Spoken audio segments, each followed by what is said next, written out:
मंत्री नितेश राणे यांनी काल शिक्षण मंत्र्यांना एक पत्र दिलेलं आहे की बुरखा घालून परीक्षा प्रवेश देऊ नका, परीक्षेला बसू देऊ नका। मला या नितेश राणे यांना सांगायचं आहे, अहो तुम्हाला शिक्षणाची एवढी जर काळजी असेल, प्रेम असेल तर नितेश राणे अहो त्या शिक्षण मंत्र्याला तुम्ही ही सांगायला पाहिजे होतं की ज्या शाळेत विद्यार्थी शिकतात त्या ठिकाणी शाळेचं पत्र देखील नीट नाहीत, शाळेवरती पत्र चांगलं नाहीत, शाळा चांगल्या नाहीत, ज्या शाळेत शिक्षण घेतात त्या शाळेमध्ये शिक्षणाचा दर्जा चांगला नाही। अहो एवढंच काय, पाऊस पडल्यानंतर त्या शाळेत गुडघ्या एवढं पाणी साठतंय, त्या पाण्यात विद्यार्थी शिक्षण घेतात।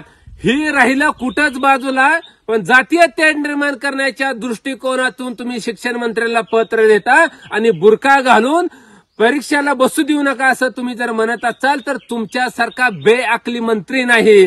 अहो नितेश राणे, येऊन जाऊन तुमच्या डोक्यात फक्त जातीय तेढ निर्माण करण्याचं विष तुमच्या डोक्यात साचलेलं आहे का?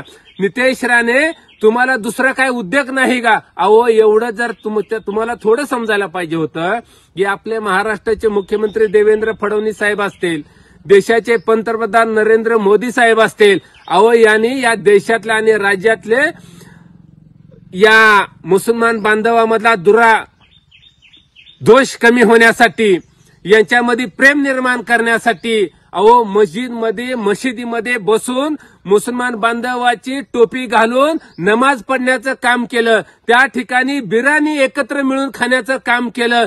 एवढी देखील तुम्हाला अक्कल नाही का? आणि तुम्ही कुशाल सांगताय की जातीय तेढ निर्माण होण्याच्या तुमचा जी कपट वृत्ती आहे आणि महाराष्ट्रात सुव्यवस्था बिघडवायची आहे, या दृष्टिकोनात जर तुम्ही म्हणत असाल की बुरखा घालून प्रवेश देऊ नका तर हे अत्यंत तुमचं चुकीचं आहे।